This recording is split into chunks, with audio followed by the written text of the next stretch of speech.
बाहर का खाना खाने वाला मायका। सुमन अपने मायके की सबसे चहेती बेटी थी। उसकी हंसी खुशी, सौम्यता और प्यार ने हर किसी को उसका दीवाना बना दिया था। शादी के बाद वह ससुराल चली गई, लेकिन मायके के प्रति उसका प्यार कभी कम नहीं हुआ।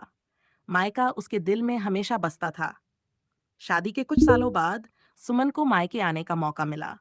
उसने सोचा कि इस बार वह अपने बचपन के दिनों की यादें ताज़ा करेगी और अपने परिवार के साथ खूब समय बिताएगी। जैसे ही सुमन मायके पहुंची, उसकी माँ, पिता, भाई बहन सब बहुत खुश हो गए। उसकी माँ ने उसकी पसंदीदा पकवान बनाने शुरू कर दिए।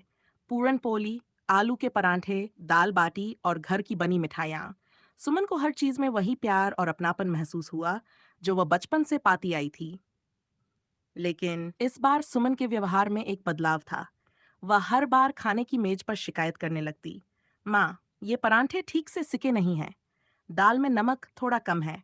मिठाई में वो बाजार जैसा स्वाद नहीं आ रहा।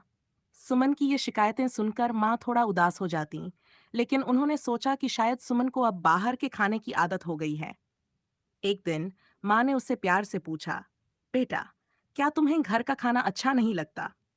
सुमन ने कहा, माँ, ऐसा नहीं है। बस अब बाहर के खाने की आदत पड़ गई है।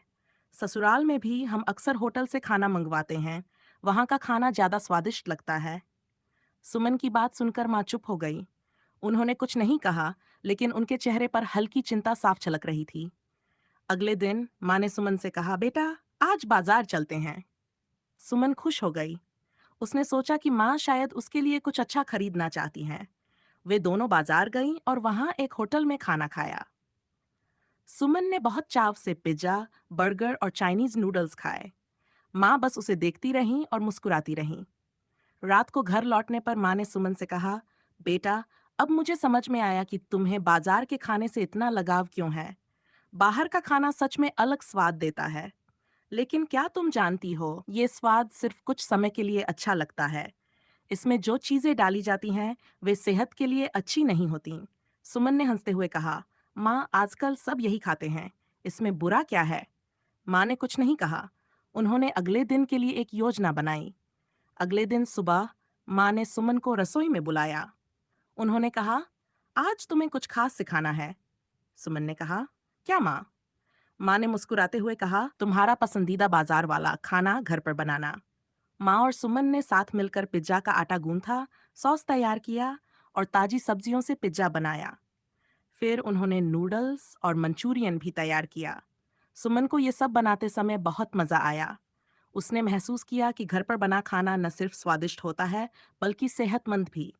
जब दोनों ने साथ बैठकर खाना खाया, तो सुमन ने कहा, माँ, ये पिज्जा और नूडल्स तो बाजार से भी ज्यादा स्वादिष्ट हैं। माँ ने हंसते हुए कहा, बेटा, यह स्वाद प्यार और मेहनत का है। बाजार का खाना सिर्फ जीभ को भाता है, लेकिन घर का खाना आत्मा को तृप्त करता है। सुमन ने माँ की बात समझ ली। उसने सोचा कि बाहर का खाना भी कभार चल सकता है, लेकिन माँ के हाथ का खाना, मायके की गर्मजोशी और सच्चा प्यार कोई नहीं हरा सकता। जब वो मायके से लौट रही थी, तो उसने माँ से कहा, माँ, अब से मैं ससुराल में भी घर का खाना ही बनाऊंगी और वही प्यार और अपनापन उसमें डालूंगी जो आपने मुझे सिखाया है। इस बार सुमन मायके से न केवल प्यार, बल्कि एक बड़ी सीख लेकर वापस गई। उसने समझा कि घर का खाना न केवल हमारी सेहत के लिए अच्छा है, बल्कि हमारे रिश्तों में भी मिठास भरता है। मूल संदेश, बाहर का खाना स्वादिष्ट हो सकता है, लेकिन घर के खाने का स्वाद आत्मीयता और स्वास्थ्य से जुड़ा होता है। जो प्यार और अपनापन घर के खाने में होता है, वह बाजार के किसी भी पकवान में नहीं मिलता।